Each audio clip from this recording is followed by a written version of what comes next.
Today, we will explore the importance of speaking to God with a sincere heart, avoiding empty rituals and cultivating true intimacy in our prayers.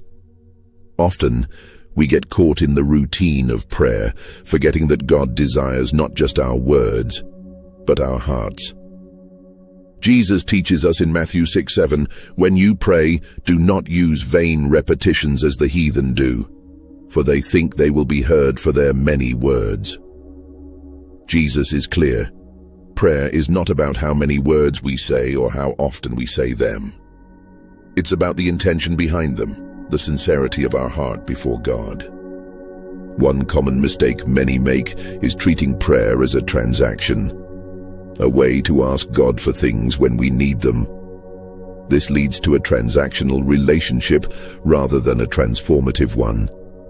When prayer becomes a list of demands, we lose sight of its true purpose, communion with the living God.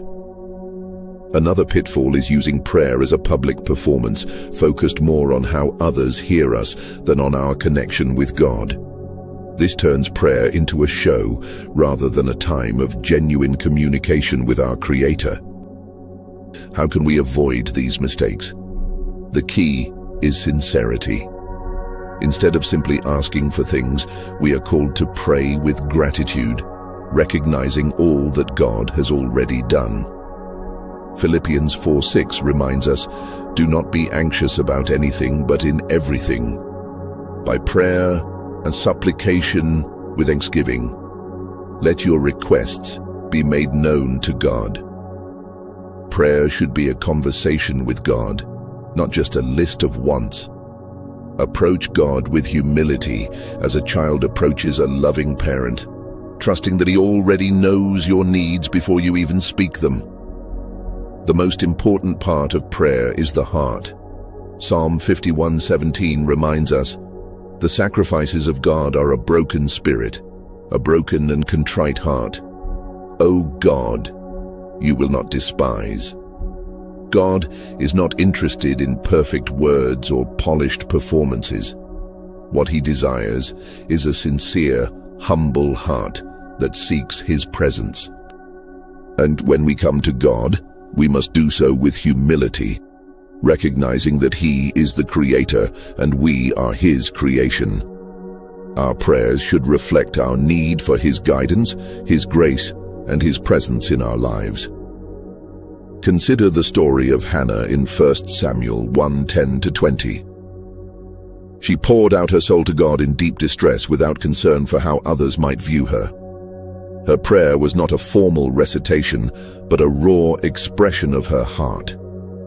She prayed with sincerity, and God answered her prayer. Her example shows us that God hears and responds to genuine prayers, those born from a heart of faith. Take a moment today to examine your own prayer life. Are your prayers filled with sincerity and gratitude? Or have they become mechanical? Have they become more about what you need than about who God is? And reflect on this question. How can you cultivate a deeper, more intimate prayer life? Commit to coming before God this week with a humble heart, recognizing His goodness and giving thanks for His faithfulness. As we close, let's remember this key truth. God is not looking for perfect prayers, but for a heart that is open and sincere. He desires a relationship with you, not based on rituals or empty words, but rooted in honesty, humility, and love. Don't be discouraged if you find yourself falling short.